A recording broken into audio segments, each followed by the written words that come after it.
2 things to tell high school students about this topic, what would you tell? Okay, that is a great question. Thank you very much, Brenda. One of the reasons I left UCSF, which was a exclusively health sciences campus, we had no undergrads, no sports teams, no sororities, no fraternities, nothing like that. It was just medicine, dentistry, pharmacy, and nurse. We start too late in repro, getting people excited about this work.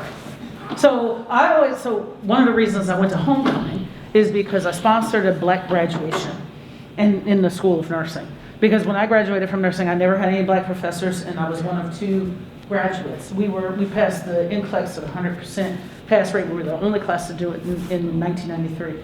And we were on paper and computer. That's how old I am. But my school, the College of New Jersey, has, in the last 20 years, had an NCLEX pass rate.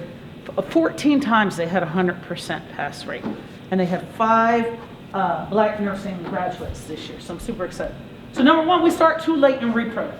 Getting people very excited about the field I've worked in for 30 years. This is exciting, right? It's a juxtaposition of everything that's messy in society, right? It's religious beliefs, it's propagation of our species, it's like family drama, like it's intergenerational stuff. Like we start too late in repro. So if you're in high school and you have some interest or you're thinking about a career, if you like complex, messy problems, repro is your place to work, right?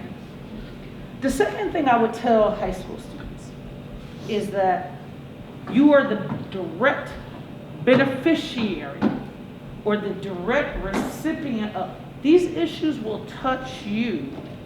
I mean, I'm menopausal, right? So this will have a direct impact on the quality of life.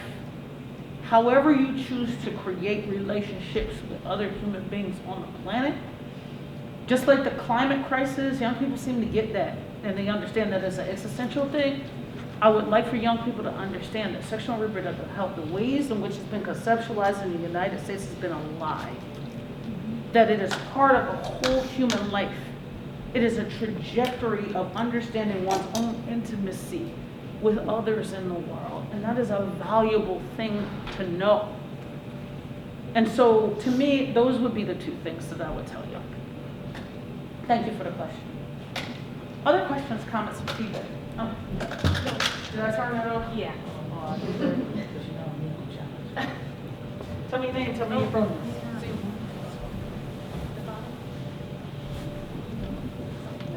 Hey, I'm Mandy Lee. Is it on? And I don't know who's... Just speak loudly. Okay, I'm Mandy Lee, and she, her.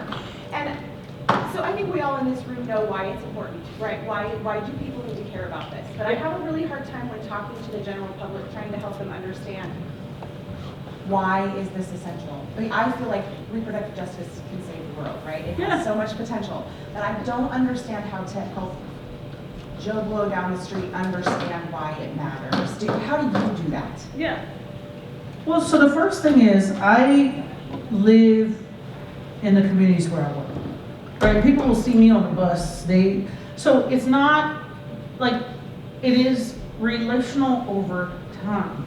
It's seeing people in the grocery store. Like the first time I started working with doulas, I didn't go to them and ask them, even though I was like working on the grant doing the stuff. I went to the community baby shower because it was really important for me to show up when I didn't have an ask. So when we think about the role of reproductive health rights and justice in society, it's first of all, it's a collective effort. But second of all, Joe Blow and those folks down the street are not going to care if you haven't asked how the grandmama is or if you don't know what's going on in their life. Like, to me, it's more foundational than that. And midwives and doulas are very, very good at this because they are able to really discern or to talk with or to understand how do you, like, where is somebody at? It may not be reproductive justice. I may have a commitment to talk, and I do this a lot with young people. I won't even talk about the work that I do, right? Sometimes it's fashion, sometimes it's TikTok, sometimes it's foodie. But there's like this human thing where at some point I know that I'm going to want to ask them or probe them about their level of interest in changing the future.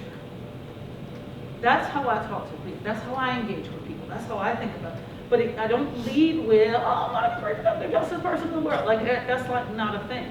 Because I have to connect with them. I have to know what their mama's name is. I have to know, like, you know, who their people are. I have to know what their interests are.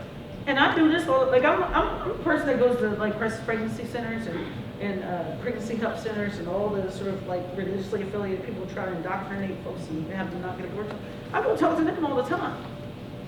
And people are like, why, Monica? I said, because if they're going to start receiving state tax dollars like they do in Ohio, and if they're going to be part of that decision making, because, like, the God that people worship, along with the people and the constellation of people around pregnant people, that's important to people. So I want to know what they're doing. Are they evidence-based? Are they telling people the truth? Because there has to be some level of accountability. You can't just be like, okay, well, they believe something different, and so therefore, I'm going to have to stay heathen. And I go talk to those folks all the time because I care deeply about childbearing families, and I want to make sure they get the things that they need. So whether or not I have a philosophical orientation or even believe, you know, what their healers or you know, religious folks are saying, I want to meet them at the place of, I want to get you what you need in order to be successful, and how can I be helpful? But we still have to be, like, holding everybody accountable, right? There has to be this bigger conversation, this bigger discussion around, okay, so now you're engaging with pregnant people, what are you telling them? How can we help you serve these families? We have to team up with people that we don't agree with and people we don't like. I know it feels like kindergarten, but that's the truth. And I say it to people all the time. Because we can't unleash the collective brilliance of humanity. We can't unleash it if we're in conflict. Just like you can't have a really good birth if all your team is in conflict. Not helpful. And I wish it were easier for